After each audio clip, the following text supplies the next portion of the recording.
Welcome to Episode 6, the final chapter in Sam & Max Season 1. This is Jared Emerson Johnson. I'm Julian Kwasniewski. And we are Bay Area Sound. Everything you hear in each of these episodes, any sound, It's because we put it there. This has been an announcement from the President of the United I States. really love his Sam imitation. Give, Sam. You missed your cue. What? And this sort of smoky, fun sax thing, I really wanted the kind of noir feel of the beginning of this episode. It's dusk, and it's just a little bit grittier than anything, I think, than anything else in the season so far. And I love that stuff, and No, that's not it. By the way, have any you seen moment my that there copy was of in the Embedded, season the that handbook could for possibly multicolor call out for happiness more of by that Hugh noir Lewis kind of No. smoky New York Well, I know I saxophone had it cha sound. I wanted to get it in there because The it's ancient tongue of the mud-worshipping Kapalahotep just tribe such a of great the sound, Sam and I think it Outward fits really well warning means he with who certain destroys parts of the Sam & Hispanic Max Rainbow Man. That's the word he fears the universe. most. So This Roy G. Biv is the one person we've met who's never said the word morning, and that means it's the commissioner. The and now we're commissioner. into our never favorite did trust him. Sam & Max Ed, it's Hugh Bless. theme for the last time in the episode. This Commissioner, I didn't mean this sort of I need you to put out chilly, MPB on Hugh chilled out Bless. Sam & Max hanging out By the music. Greek goddess Selene in a chariot with dual overhead cams and silver fox mud flaps. We're on our way. There's another one. There's an unending supply. The commissioner Somehow, said that Hugh you Bliss can is see Leonard up in the staying with closet his there. exclusive prismatology Nice mission, Dutch tilt. the blister of tranquility. Oh boy, I bet it's somewhere really cool and exotic, like a remote island in the South Pacific or Des Moines. Even farther, pal. We're going You can to see the just a moon. little bit of Hugh Bliss's soul patch there on the moon. And that's the second cold opening that appears in the season. Episodes 4 and 6 both kind of called out for them, and it gives it a different flavor. I'm glad they set that precedent, that is something that they can do when the story calls for it, because it certainly works, especially in these episodes, just to start it with that kind of quiet, brooding scene, and then give us the credit sequence and launch us into the story.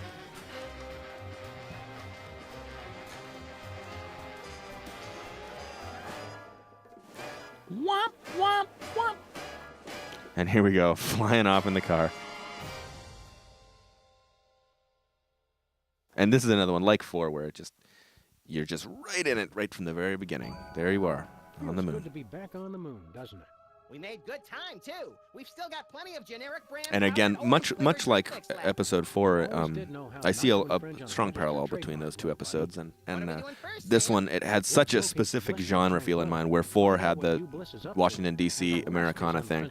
This just the sci-fi-ness of the moon and the weird spaciness of Hugh Bliss's retreat is just so freaky that it was very fun to sort of skew the Sam & Max jazz sound that I have going throughout, skew it in that sci-fi direction, and I'm sure you're mistaken. and, but we'll run the spectrum play around analysis with it in anyway. that way, Take and this. A get the unicorn? we got out the What am I supposed to theremin do with and Rub it, sir. got that in there, Hold it, and Sam. some of the crazy whistling and Harder. me doing my Harder. Star Trek singing I'm sorry, sir. The unicorn says you're yellow. No one calls in us there. yeller. Draw, Pretty fun. partner. Level Rubbing yellow the is frankly unicorn. rather pathetic, There- sir. there are some- Already there are in some retreat. very Division. borderline and wonderful plot devices However, Hugh in this Bliss would episode. like you to keep It's the one of my unicorn as a token of personal his love. favorites. Rub it often to measure your progress towards This true was a bliss. fun session too, just the total dryness of it. I can't do that right now. Horny. You do that. Yeah, it's very funny. And we had to keep toning it down to make it less and Looks less like a bent spoon emotional. with some Yep. peanut butter on it. The power to bend and It was rebend great spoons, stored within to have this Harry completely Moleman back here, 'cause indestructible magical talisman was among the first mental abilities to be developed and popularized Absolutely by love Hugh the Bliss. voice. It's sort of Good deal. it's sort of a Against combination spoons with my bare between hands. the You Wally weren't Shawn Christian. Would it sound work that on people know wrenches? from The Princess Bride and all of his Yeah, other great movies. a It's sort of a wrench, combination of between course. that and maybe Interesting. a little bit of the You made me forget Professor where I Frink was. from The Simpsons see. sound. Yeah. But it's just enough of a hybrid of the two Oh, that yeah. it's The it's very virtually original and indestructible display case Oh, describes well, yeah, it's very modern nice. primatological science. love it. Virtually indestructible?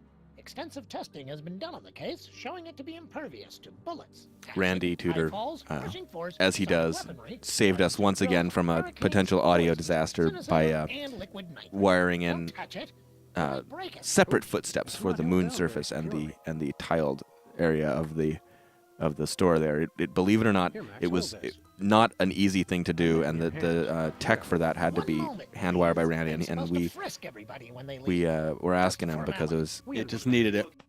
the difference between walking in Okay, moon dust go and ahead. walking on tile is pretty harsh, and so we got it in there thanks to Randy. Thank you, Randy. Thank you so much. Yes. Okay, you can get one thing. One. Do you have any completed artificial personality Joey disorder came in symptom as forms? Bosco's mother, who was You? one of my favorite I really would have come in experiences handy directing earlier. Do you have for this any season. He video of a chicken eating cow manure for laughs? No way. Do you have any global meatball sandwich positioning systems? Oh, you gotta be kidding me. Do you have any 3-foot by 2-foot cue cards that say "Don't vote for me"? What? I can't believe this. Do you have any instant win cheat codes for Reality 2.0? Oh, why didn't we? The processing that's on the Bosco's track, I haven't talked about it. I wanted to make it sound like it was coming over a loudspeaker and just have that kind of cheesy convenience store music sound to it. But it's a fun piece of music, and we'll actually be including an unprocessed full version of it in the soundtrack. So you'll be able to enjoy that in all its glory. So schedule that dinner party. You're enjoying Yes. my blister of tranquility. You're all making such great progress. These unlocking were secrets of the Hugh personality, sessions were and I very couldn't interesting. be more Just imagine listening to Neither that did I. voice Cool for it, 3 Max. hours, Scaring me more than usual. Or 4 I hours. have splendid or maybe 4. news.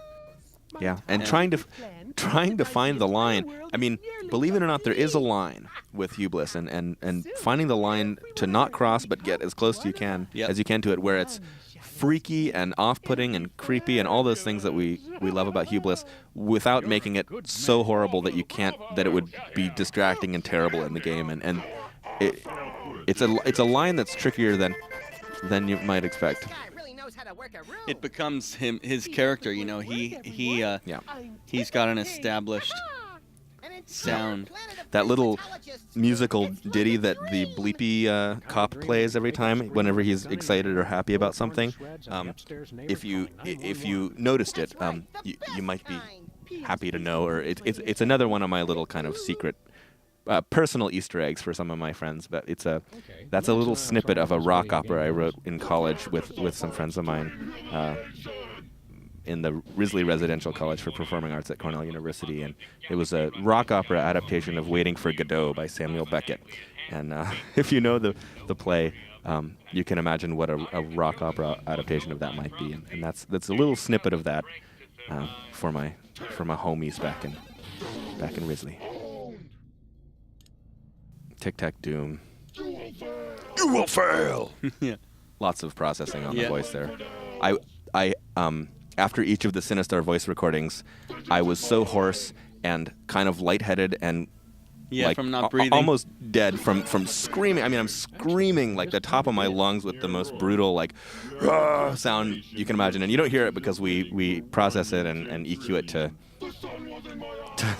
work and not be louder than everything else. But it's me screaming at the top of my lungs to do that voice, and obviously I always had to do it at the very end of everything because I was just unable to even speak for about 36 hours after that, and but it's totally worth it. The things I will do for my art. Yeah. Sacrifice my. Oh, I'm full of voice sacrifice, box. let me tell Did you you. actually say yes? Not to mention the 4-hour night's sleep we got. Well, that Congratulations, doesn't Mr. help. Lincoln. Oh my God. I got sick, What if he wants I to get think, serious? I can't do this. I'm so nervous. I got butterflies. 4 times throughout the production of this Stand back, Max. wonderful project, and Feeling they're coming at back least up. 3 of those were due to Sleep deprivation. sleep deprivation. and and eating. I'm a generally very healthy person, and I usually maybe once a year at most I would get sick. But in the 9 months of production we had on this project, I found myself sick for 1 to 2 weeks at 4 different times. And it was just, it was amazing, the crunch that we were under for this project. It certainly paid off, and I know I'm proud of the work I did on it, and the collaboration, the whole piece as a whole, all the work that everyone did. Everyone was working just as hard as we were, and maybe my immune system is just not as good as it used to be, but it's amazing the hours we put in. I think the plague swept through the office a few times. I think it did. And now And when we knew the plague was going through the office, we would never show up. We would stay sequestered in our studio. Oh, you guys are sick. Well, we aren't going to be able to make it. Yeah. the laughing hubris face. And this is a character who absolutely the voice does not look like how he looks. Oh my God, no. And it was very hard to look in there while he was doing it because it was quite a happy, it was frightening. It is frightening. Well, and David is one of those actors who he's so natural in it that it's a very physical performance, and you can't see it obviously, but a lot of these gestures that you see in the animation, yeah, he's making them. He's doing them to the max and kind of prancing about the microphone because you got to do that if you want to get the performance right, and it was incredible. And David had a great way of taking those moments where it's like the laugh or like the spitting of Featherly spitting in episode 2, taking it just a little bit too far and going a little bit too long. Yeah. But having it totally work. It's very funny to me, those laughs that go on for maybe like 3 seconds longer than you might expect them to, and just goes to show what a freak Hubris is. Oh, and here, okay, very dramatic music here. This for those who may have noticed, it's the Inner Sanctum music and all the music that appears in the cutscenes in the Inner Sanctum as well. It's an arrangement.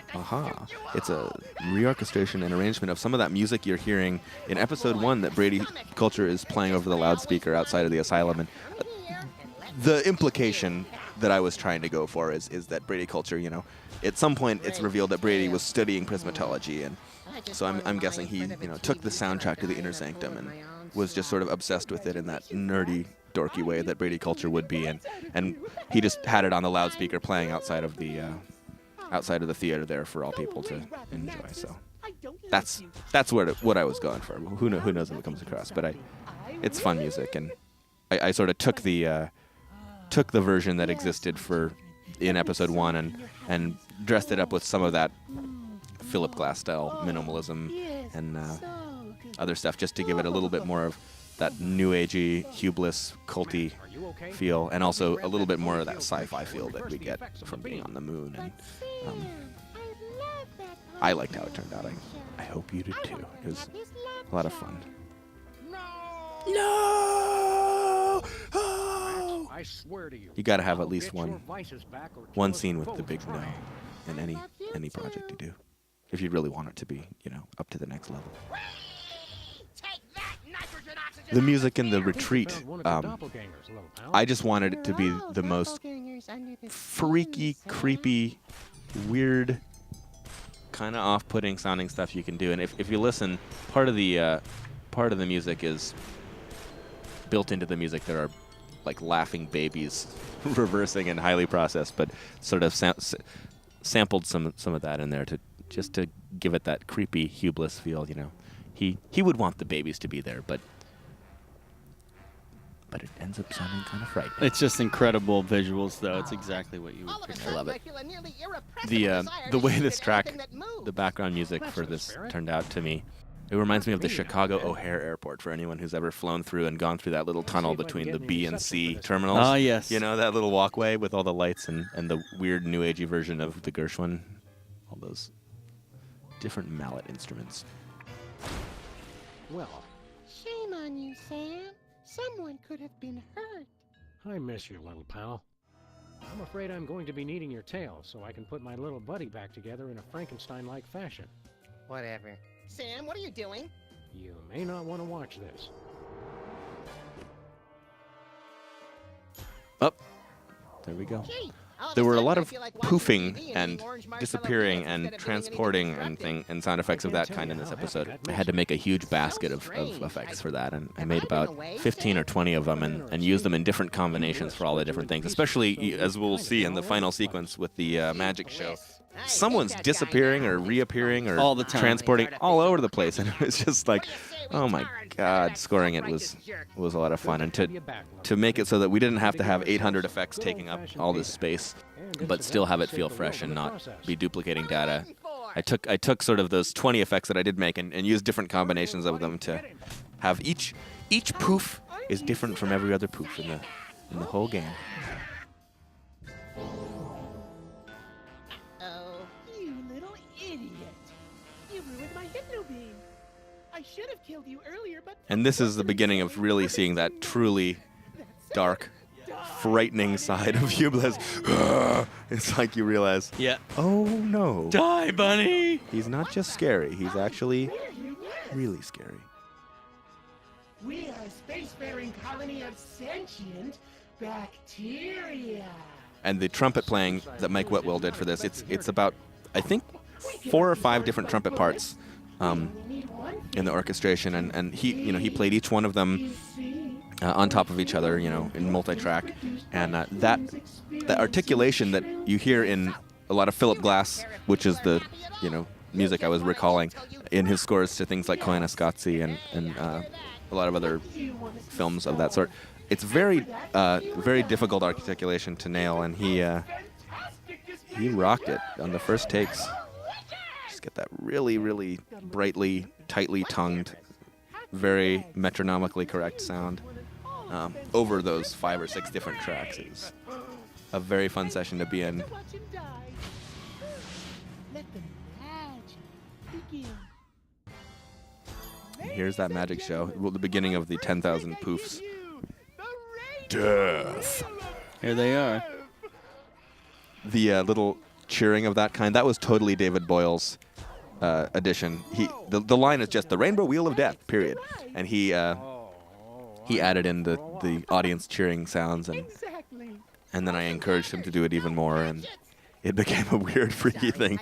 And he just seems like a little bit borderline. We had Brendan Ferguson in the studio with us at all times too, so he would provide certain contextual data, and we'd also, he really helped. He knows exactly the way he wants these things to sound every time. To the point of him even reading it at times for people who weren't catching on. But similarly, when an actor came up with an alt read or something that might be funny, he had the authority to make those changes. So it was great how a lot of the performances drove the action in the actual game. The souvenir you keep from this case. And with my next number 1, He just tosses the mug. To the cult of diuretics. Which reminds me, we've got to go knock out Whizzer again. And everyone else on Earth, for that matter. Oh, yeah! Hey, have you seen my boxing gloves? So we're about to hear the World of Max song, which I had a lot of fun with, and it was, I think what I ended up doing for that caught a number of people by surprise, including a lot of the design team. I think they were expecting a sort of manic, crazy thing, and to me, the story was already over. We were in the credit sequence here, and it was the end of the season, and I wanted it to be that feeling of like, okay, Sam and Max, you're all right. Everything's gonna be okay. And so I went for that route, and it's sort of in the Randy Newman style a little bit more than anything else, and it's chilled out and it's mellow. The tempo's down, and it's just like, all right. And I just wanted it to be like it's like a little button at the end of the season. Hopefully that's how it came across. I hope it didn't. Hope no one was disappointed with this song. It's one of my favorite ones, and I thought it was time for a song that was more about just singing a song, just to keep them all different from episode to episode, and it's just great to see all these little callback to all the things we've seen in the season so far. And here we get to see just how many people were involved. Really incredible team of talented and obviously talented, hard-working people. I mean, a lot of these people too. I've known a lot of them for quite a while, and many of these names we go back to LucasArts and other companies, and we all, it's a lot of serious game development people, and we really enjoy what we do. Hey, we're before the caterers. Oh, that's because there are no caterers. Harrison has helped us with the voice editing. He does an incredible job trimming up the lines we create. And here's the little Gilbert and Sullivan part. So I knew there would be the manic part in the song, so that's why the other part I allowed it to be a little bit more chilled out. And For all the Savoyard, Gilbert and Sullivan files out there, I am one myself, and I was actually the president of the Cornell Savoyards, Gilbert and Sullivan Troop, the oldest student-run organization at Cornell University, or the longest standing, or something of that sort. And so I have a soft spot in my heart for GNS, and it was fun to write something in that style, sort of ridiculous patter. There's all those fabulous actors. David Boyle. And my incredible musicians. Those three guys. They really nailed it. They nailed it, and they're playing. I mean, Jordan especially, he's playing, 3 parts, 3 alto sax parts, 2 tenor sax parts, 2 baritone sax parts, plus 3 or 4 clarinet parts on almost all these tracks, all those together. So it's like 12 different parts on one track, and Mike's playing, 3 or 4 trumpet parts each time, and not to mention their solos. Just I'm an ongoing project, like a golden calf. incredible amount of work and I'll only rest once people are sacrificing fabulous their performance. firstborn unto And me. these, Also, I'd like to direct. all these little performances Yeah, I in love the Max these. voice, Lincoln as Max, Sybil as Max, everyone. And here with Gilbert and Sullivan again. All these special thankses. And there's my girlfriend, Kathleen Glover. Hi, baby. Special thanks. Special thanks. I'm looking for George. Oh, he's... Oh, does he get George is thanked? nowhere to be found. Okay. I don't know, maybe he is. Maybe he's in I the- guess it would be slightly appropriate. You. would. Thank you. Thank you. Well, there you have it. Sam and Max, Season 1, audio. The music, sound, voice. Hope you enjoyed it. It's fun to talk about audio. A lot of the times people don't want to hear about it. Yep. So So, for the 3 of you that Thank listened, you. For the 3 of you that listened, we appreciate we it. really And- do. And, And we'll be back with a vengeance on season 2. We'll be starting a support group for people that enjoy audio. Yeah, and exactly. If you'd like to join, All 7 of you. please visit basound.com. Exactly. Thank you. All right. Take care. See you next time. Have a good year. We'll see you. We'll see you in the fall with the next season.